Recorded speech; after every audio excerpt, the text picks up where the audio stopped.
While road tripping through Massachusetts, Sandra and I made a stop at one of the older public gardens in the Northeast, Berkshire Botanical Garden, which is nestled in the beautiful hills of Stockbridge.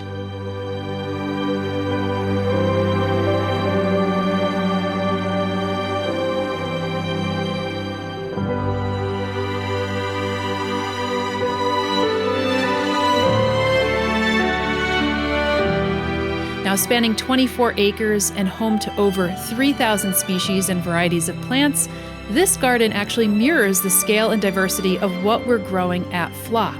So naturally, we couldn't help but take notes.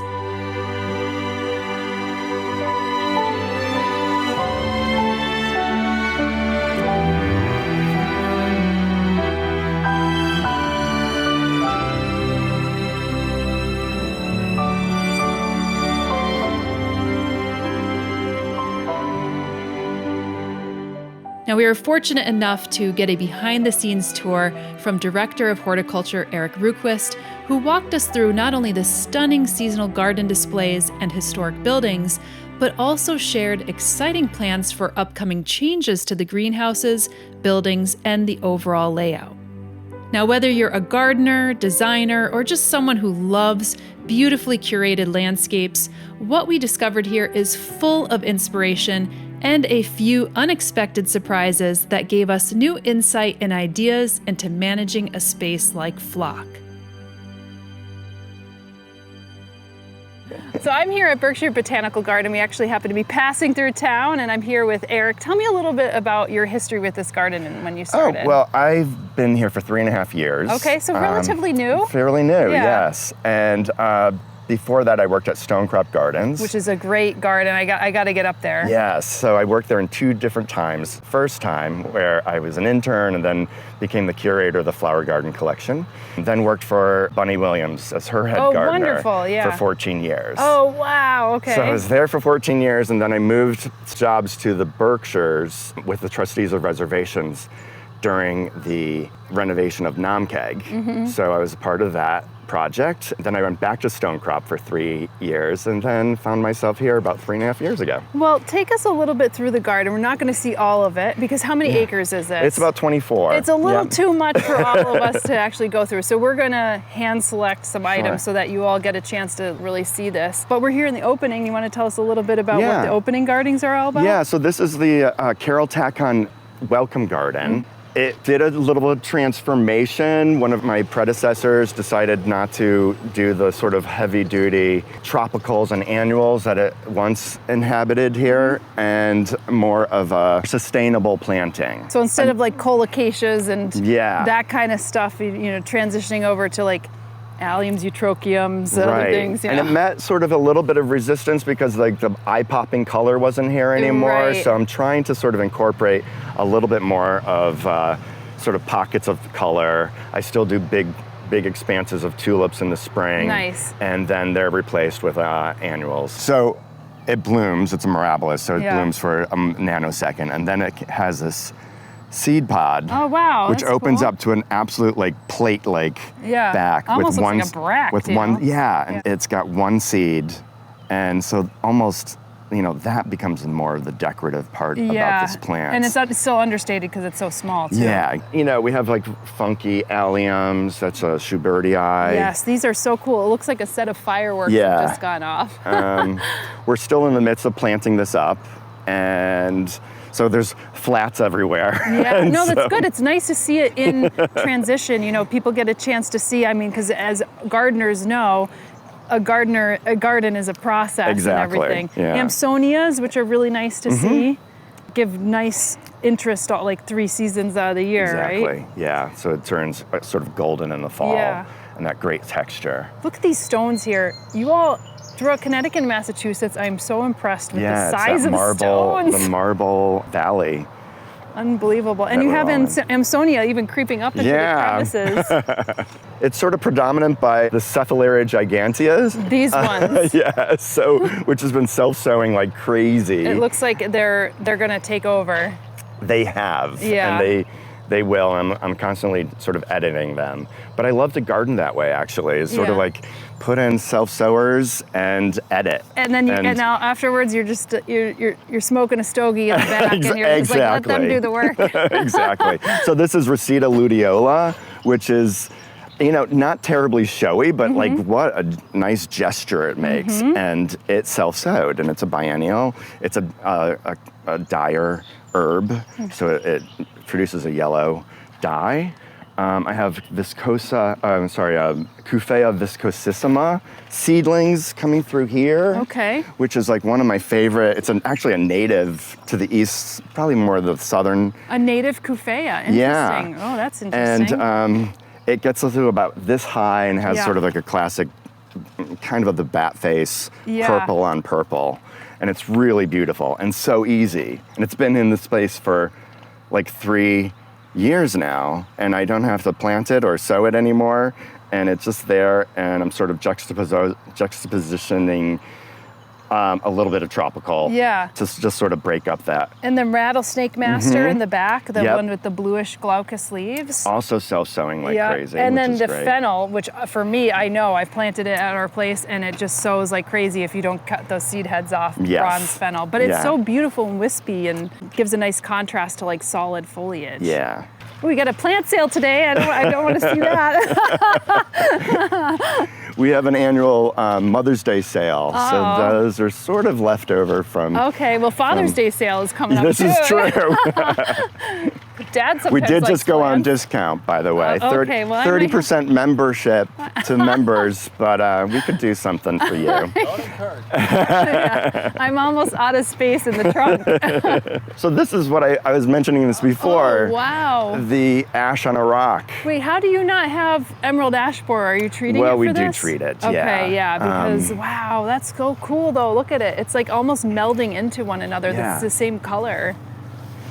Is this a regular white ash or? Okay. Yeah.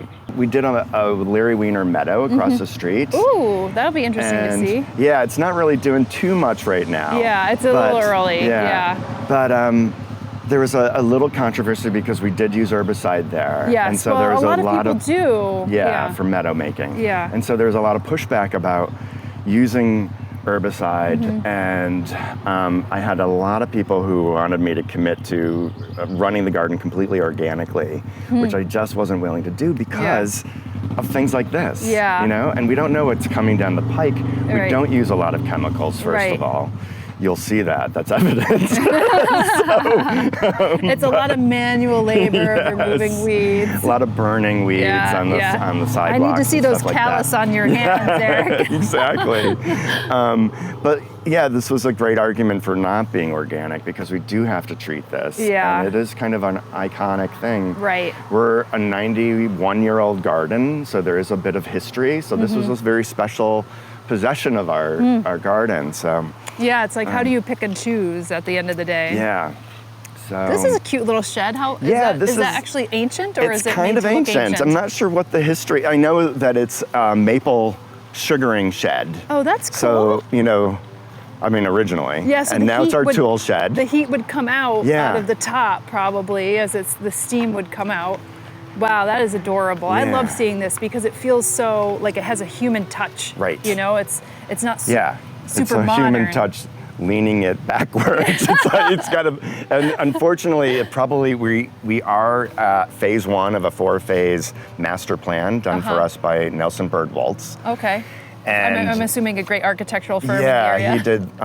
Well, they're national, and they did the Hudson Yards. Oh, okay. And many other projects. Nice. Okay. So you're in good hands. Yeah. So, and this unfortunately is not going to make the master plan because it's not really salvageable. Well, hopefully you could maybe even take some of the boards and maybe turn them into like seating areas. I mean, that's like, lichen and moss, and we could just frame it. Yeah. So, but part of phase 1, the last part of phase 1 is to replace this Lexan greenhouse with a big conservatory. Oh wow, that should be really so it's going to be 4 to 5 times the size of this greenhouse. Yeah. Which is mainly a production greenhouse for us. Okay. And then we have a little display greenhouse over here. Should we go check that out? Yeah, sure. Look at this elderberry, sambucus. Yeah. Maybe laced up, or which one is this? Um, Yeah, black lace. yeah. This is black lace. Yeah. There's a bunch of lacy ones. Well, this is a cute conservatory. I always go into these and I'm like, that looks like a nice personal greenhouse. It is. I can imagine that.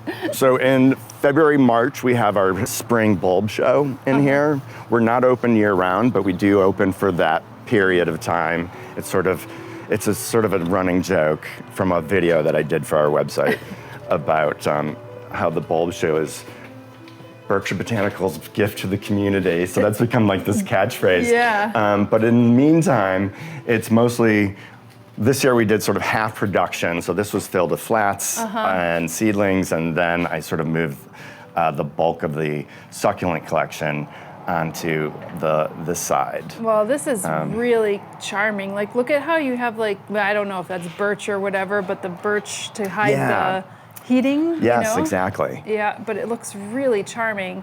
And succulents make such a nice display side by side. They do. This is a nice specimen of the Mongave praying hands. Mm-hmm.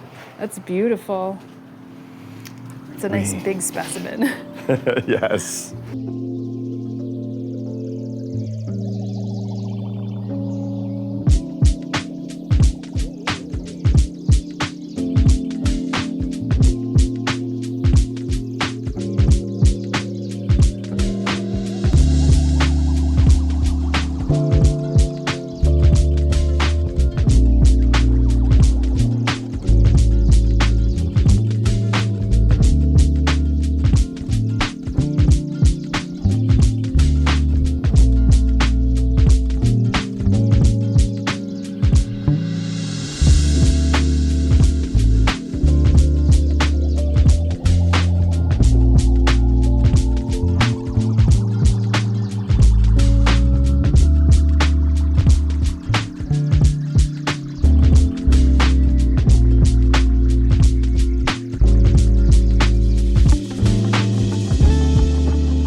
But I love this Menanthes, And it looks which like is in it's full bloom, yeah, and it's it looks like like- it has some nectar on it. yeah, maybe. You know, it's glistening. Yeah, I got these at the Connecticut succulent show. Oh, did you Yeah, really? so- They have some really cool things there. We'll link to that video again, because if anybody's in the area, it's such a nice show and tons of purveyors. Yeah. You know, and they have some really interesting things that you wouldn't normally be able to get at like a normal, you know, garden center or shop. Yeah. Here I grew this Echium pininiana. So they get the big conical Yes. flowers. And so this is, I had to go to England, not personally, unfortunately, to get the seed. Yeah. But it's 3 colors, white, pink, and blue. And they do get These super tall. hardy to our area, or these are No. not the hardy? Yeah, they're gonna have to be Yeah. inside Yeah. and hopefully do a great display. They're biennial, so Yeah. or it might take actually more than 2 years to Right. get them to bloom. So But what is this? You have this kind of grit? Yeah, and- it's just like sand with a grit on top that is probably local. We have like Goshen stone, which is in the hill towns. You'll see a lot of it on our for sidewalks, Right. Which is really beautiful stone. I'm kind of a bit of Stone a nut. fetish for stone. Yep. And We Goshen have a lot stone. around here. We've seen so much. Yeah. We went through Goshen actually. So Yeah. and one of the gardens there had so many different, a confluence of so many different stones in that area. Yeah, the Goshen stone is notable for having like, it's a mica schist. Oh, so it that's- has that sparkle. Yeah, Yeah. it's amazing. I'll show Yeah. it to you. So this is only like a few inches. I yeah, was it's interested in not how- really a Yeah. planting base. Right, so you although just put that there, Yeah. and it is a little draining. Exactly. And then maybe not as many seedlings get through. Right. But although if you have the Colin Coe, they'll see it anywhere. Great little greenhouse. it's a manageable size, but then when you put it together with all of this, and all of it becomes slightly unmanageable. Exactly. This is charming too. I know. I don't know if it's going to make the cut, but it probably won't. So we were founded in 1934, and coming out of the sort of age of great estates in the Berkshires. Yeah. You know, it was the Depression. It was war years were coming upon us. So it was about Victory gardens and teaching how to grow vegetables and fruits. And so we have a long history of education here. And this was this outdoor schoolhouse. We have a day camp in the summer, of sort of a farm camp for 9 weeks, and which has grown more and more popular. And so this was sort of their outdoor school space. But we've overtaken it because we've replaced it in phase one of our master plan. I just like this is a personal thing, but I love the cottagey feel. I know a lot of folks will like resonate with the look and like the geranium displays and everything. It's hard to get that charming nature in a fully modern setting. So I do appreciate the fact, even though it's probably not the most practical of right. Plus we in the years past we've had our cafe here, which we're not doing this year, but the remnants remain, and so we got to do a little cleanup here for the season.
And then we have a little 60 raised bed vegetable display garden. And we run a very popular workshop, farm to table, where we have a woman named Tracy Hayhurst who comes in and teaches how to harvest and then prepares it in our classroom kitchen across the street. Oh, that's great. So. What is on here? It looks like coffee grounds or something. It's actually buckwheat hulls. Oh, wow, it's one of the number one asked questions. Yeah, because it looks a little different. Yeah, it's smooth and it's very easy to apply. Yeah. It kind of has this very elegant look to it. Yes. I see it in rose gardens often. It's kind of like a refined mulch. Exactly. You know, like a regular brown Doesn't mold mulch. up like the cocoa hulls. Interesting. So you put it as a top dress, or is it all throughout? Well, it is sold as a mulch and a soil amendment, but we use it as a mulch. Okay. Yeah. Neat. And eventually it gets incorporated. And like I was saying, during the building of the camp building, they unearthed these rocks. Unbelievable. So that is our native rock. Beyond it is our amphitheater that I'll show you later. Okay. And that is the same rock, so only it's been sort of quarried and cut into pieces. So it's kind of nice to see them. That one on the right looks like there was water that flowed over it, the way that it ripples and stuff. Oh, what a great building. Yeah. Oh, it smells so good in here. Oh, this is great. So when was this constructed? This was 2 years ago. Wow, so it's relatively new. Yeah. Great construction. Yep. So it seems like there's like some of the buildings on here have a little bit more of that rustic vibe. Right. You know, it's very, you know, of the place, I guess, of the Berkshires. Yeah. So. And so this is the same stone that you sort of see on these sort of entrance stones. It's chunky. Yeah. Look at this. This is great. It's perfect steps. The kids get to play here during camp, but we also have family Fridays, so we'll have an ecologist with reptiles or birds of prey, and so we've had weddings here. Yeah, this is perfect. Yeah. Some witch hazel, maybe? Mm-hmm. Oh, this is the anemone. Anemone canadensis? Maybe? Yeah, maybe. Also a nice spreader, but not as good as that. Yeah, and it's up against some deep competition. Yeah. I see the mica in this. Yes. It And sparkles. apparently, a geologist once told me that the little round specks are actually garnet. Oh, that's interesting. Yeah. So we're passing behind the entrance garden. Yeah. And then we're going now across the road.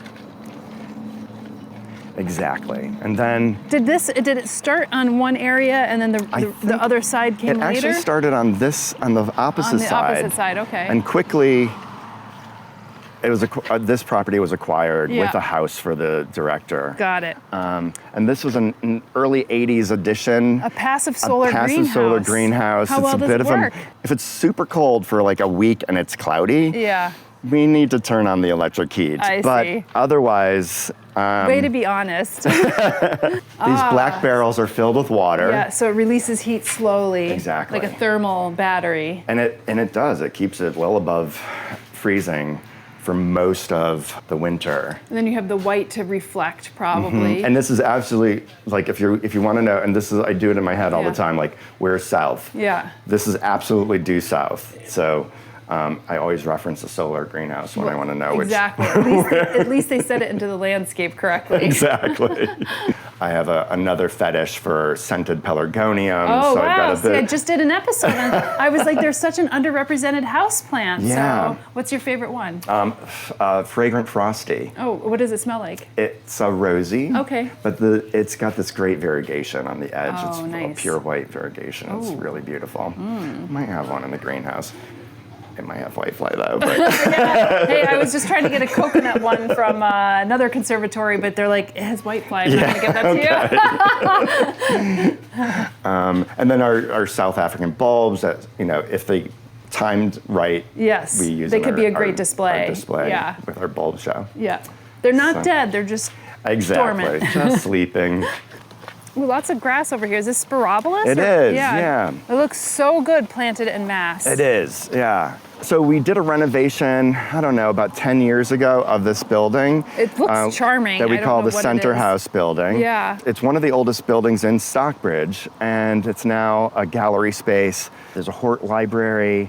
We have a classroom, and all of our offices are upstairs, and the classroom has a teaching kitchen, so a lot of events happen over there. It sounds big. Yeah. I love this grass. I think it's a native grass. It looks like a gumdrop. Some of them start to smell a little bit like popcorn, like when they get the inflorescence out. Yeah. It's just really nice little water feature here too. Yeah, water and fire, so this will light up at night. Wow, that's a little, I've never seen that. So we have a mix of shrubs, annuals, and perennials. You know, I think this is kind of a popular planting style. Yeah. You know, I mean, it's a little, it's a little dated. It's dated. It's more like you'd see it in England, you know, Exactly. kind of thing. Yeah. So back when I was coming up in horticulture in the 80s and 90s, where White Flower Farm was like the go-to, and the catalog was always like heavily awaited. And it was all about collecting and all about, you know, growing one of everything and very English-centric. And so this sort of reflects that, for sure. You got the smoke bush back here. Maybe some miscanthus grass. Yeah. Some geraniums, hostas, kind of a mix of everything, right? Because you have a hosta right next to the stackies. Right. You know, you don't normally see that. You know, you'd see this maybe growing in high sun, and this is a little bit more dappled shade in the forest garden. It's amazing that it's, you know, so fresh. Yeah, they're so fresh, and they could stand right next to it. Move on to the herb garden. Yes, let's do that. All the smoke bushes out. The physocarpus is just starting to bloom, which is always my favorite because the pollinators go crazy for that plant. So this is our herb garden. So this is one of our earliest gardens from the 1930s. It's been sort of rehabbed, but the beautiful thing about this is it's completely maintained by the herb associates. And so is that like a local It's a group? local group of people who come in every Tuesday morning and totally do all the maintenance and all the planting with our help. Hey, that is not bad. And then behind this building are their production beds. And they actually, so there's a team that maintains the display garden and then a team that uses our kitchen and makes product that we sell in the that's charming. store. Like a little herb tinctures or herb salves or something. And dressings and mustards and stuff like that. And they've been doing it since the 1950s. Wow, that's crazy. So when I came in, I sort of recognized this as sort of like an easy start to like make a high impact change. Yeah. But of course, they've been working here in the 1950s. Some of them have been working here with their mothers in the 70s, and they're here still, and so they're very territorial. And the new guy comes along and is like, yeah, I think I'm gonna do some work in the herb garden. They're like, and the claws come out. But what happened was, this was originally, when I came on, grass paths that were kind of bumpy and small edging stone that was like not very effective for sort of flattening this. Right. So I had to replace all the edging stone. Then we were able to put the gravel in, which I sort of see as being a plus to growing herbs. Especially because a lot of them are Mediterranean. They like a little, spare soil, that type of thing. And you don't get the grass pushing in. Right. Anyway, they were very skeptical of me being the new guy, but they're happy with it. They're happy. They turned out happy. Yeah. That's great. Some Alchemillimolis, which is really nice. Yeah. So all the beds are categorized. There's Ruta? culinary, medicinal, potpourri, oftentimes weeded out Plantago major. Right, but that is an herb, though. Yes. So this is Rosularis. So if you see it in bloom, it's actually kind of like a green rose-like inflorescence instead of that sort of weird spike that it has. Tail, yeah. And then this, of course, is a red form of it. That's cool. Which has the spike actually forming. Yep. So this will get bigger. What's this one? That is a gas plant, Dictamnus. Dictamnus albus. That's the first time I'm seeing that. Warning: skin irritant as I'm touching it. Oops. And apparently it's called gas plant because you can ignite this and it emits. Oh, so it has some kind of gaseous fluid in. Yeah. That's crazy. Some angelica right here, which is the tall, stocky one. Yeah. Over there we have potpourri, dyer's bed. Oh, bug repellent. Bug repellents. Yeah. It's probably where Sandra wants to go right now. Right. Santolina, Tanacetum, which is feverfew, Oreganum vulgareorum. I think this is one of those oreganos that grow a little lower than normal. How can you not touch and smell some of these things? What's this one? Oh, this is one of those Woad. dyer plants. Yeah, woad. So from what I understand, this is this was used by the Scots to paint their faces blue. The Picts. For battle. The Scottish Picts, they're called. Yeah. They would paint their whole bodies. This is Braveheart. Braveheart style that they did. So where's the blue? I think it's probably in the root, process isn't it, somehow. I'm not sure. Yeah. Reseda luteola that I showed you earlier is often used in combination with woad to make a green dye. Oh, fascinating. A little research. You think it would be easier to get a green dye with a plant, and yet you get oftentimes it's a harder dye to obtain. Right. Oh, look at the little bun. Speaking of charming, It's like, don't worry, I'm just eating some of the roses. Yeah, I'll stick to the clover, no worries. They're so cute and yet so destructive. This looks a little like it's crossing over from some of the herbs. Yeah, Alchemilla. We call it the New Wave Garden, so Yeah. it's taking inspiration from Van Sweden and Wurtz and P. Udolph, that sort of Yes. massing, sort of a different way Yep. of gardening, which is supposed to be lower maintenance. Planting in drifts, Exactly. planting thickly. Yeah. So, Hey, anything that's low maintenance but still looks good, I'm all about it. my volunteers here this morning weeding. We have a fairly small staff. I'm one of 2 full-time year-round, and I have 3 seasonals. So we really rely on our volunteer force. We're gonna get you sweating today. This side is actually looking really lovely. Yeah, you know? I usually skip that side and go directly to the... I don't know if it's because it's a little in the shade and they play nicely with others, but... This is the Frelinghuysen border, and that's the de Geersdorf border. So they're all sort of old Berkshire families from the Gilded Age. Shade gardens mostly bloom in the spring, and so you really want to... spring ephemerals. You really want to emphasize color and color of foliage and texture, and I think this garden really does that well. Yeah. Regersia is a very cool plant. Yeah. I really love it. And I saw a video of you highlighting that peony obovata recently. Exactly. I just started planting a bit more peonies, but I didn't know that species. Yeah. So there's a couple. I've planted a couple more that are sort of shade-loving woodland peonies. There's peony japonica. Yep. There's a little nomenclature issue with that, but there's Marii, which is a baby somewhere in here.